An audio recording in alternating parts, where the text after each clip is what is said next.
Yo, yo, yo. Matt Stone from 100 Covers. Howdy, all authors, designers, and the 100 Covers team. Hey, I've been struggling with this for a long time. It's been having difficulty reconciling this. Now, we're looking at the New York Times bestseller list today. And, if we just look through, this is not always the case, but this is kind of a pattern and a trend that I've seen repeatedly. So if you're looking at the business category, the business bestsellers, see if I can enlarge this a little bit. The top 10 here, scrolling through, you can see the fonts are usually smaller. You can't see them as well. A lot of white and very close to white book covers or black. You're not seeing a whole lot of color in these books, at all. This one has some, but this is a little bit different. It's not really a business book, it's a memoir, more or less. At least the story seems to be kind of read like that, based on my viewing of the movie. But just looking at these are pretty bland, pretty white, and then if you come over and look on Amazon in the business category, immediately you're just seeing like an explosion of color. This is in the Kindle market specifically. Okay. So here's a book we just saw on the bestseller list over there, New York Times bestseller list. But you can see there's things that are actually performing better in the Kindle market. And big bright colors. Boom. Look at all this color, color, color, color. Right? So it just brings up the question, what should you be basing your book cover on? Is the New York Times bestseller list, is that really the kind of, is that what you want to be tethering is that what you want to emulate? Is that what you want your book cover to look like? To me, a New York Times bestseller, it has a different look to it, right? And that look tends to be more regal, a little bit more, simple and snooty, but it's softer, right? And it's something that maybe looks really good on the shelf. I love holding light colored books, white books. They look clean, they look really good, they look powerful. But if you're looking in the Kindle market specifically, it just seems like bright colors are more successful there, right? Of course, you have the issue of just the background blending in with the white of Amazon, and anything that's white kind of looks like it's free floating there. I mean, you can see clear boundaries on these books here, and then you see this little guy that's white. And it just doesn't look as good, if you're browsing in this view. Now, of course, how people are browsing books on Amazon varies a lot. If you're on a Kindle, it may not even have color if you're like on an old Paperwhite or something like that. So yeah, it's all very different. But anyway, this is something I've struggled with because ultimately it's the big publishing companies that kind of set the trends. They're the trendsetters. They're the ones putting out these big books with these huge massive marketing campaigns.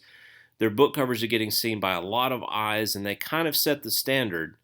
But at the same time, their business model of how to sell these books, when you have huge PR campaigns, press releases, appearances on big shows, late night talk shows, I mean, podcast appearances, et cetera, these PR campaigns that sell physical copies of major releases, it's just a totally different business model than selling self-published books.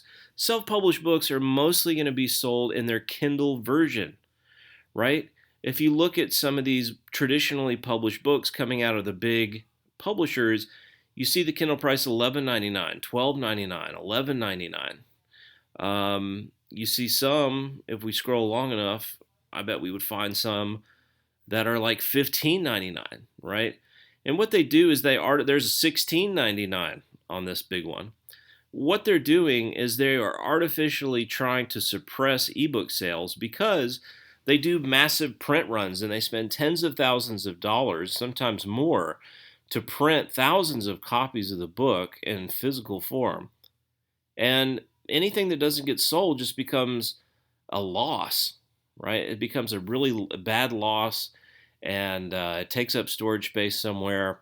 And it's just, yeah, you don't want that dead inventory. So their business model is just totally different. The way they publicize it's different. They're not on Amazon running all these pay-per-click campaigns with Amazon ads. They're not over running a lot of BookBub ads and things that self-published authors are doing a lot more of. They've just got a totally different, it's almost like a totally separate business. So, anyway, I think it's okay to use a New York Times bestseller as a guide. It should have some impact on how you want your book cover to look so that it's got that professional, modern, hip look of a bestseller. But you need to be really looking at the Kindle categories as well. And in most cases, in most genres, you're going to see more colorful books selling better in Kindle than you'll see charting on these big newspaper bestseller lists, which are comprised almost exclusively of books that were put out by big publishing companies. I can't think of any self-published books that made the New York Times bestseller list. Okay, so anyway, that's just some food for thought. And when you're deciding what you want your book cover to look like, to me, I think what you want to do the most is really focus more on what is selling right now and doing very well in Kindle market specifically, and really focusing on what's going to perform well in an ad campaign, you know? And as much as, we can rant and rave about the success of Atomic Habits, I have my doubts that that would win head to head in a pay-per-click, an Amazon ad campaign. I don't know that this is going to get the click-through rate of something that's more colorful, right? Something simple like I will teach you to be rich, it might actually outperform this because it's so bright and colorful and your eyes can't ignore it. It's more clickable.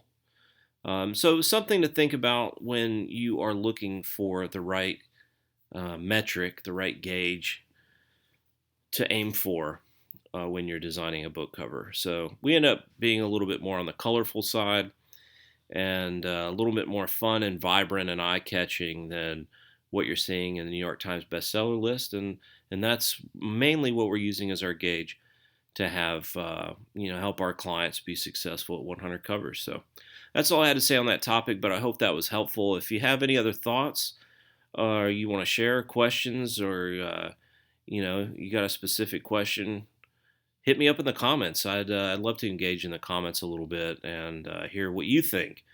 Maybe you've got a different way of looking at it and you really feel like, we should still shoot for the stars and try to create something that looks great in print. And doesn't matter if it's, a little hard to see around the edges and not clearly defined because of its light color when looking on this big white page over on Amazon. So, all right, I'm out.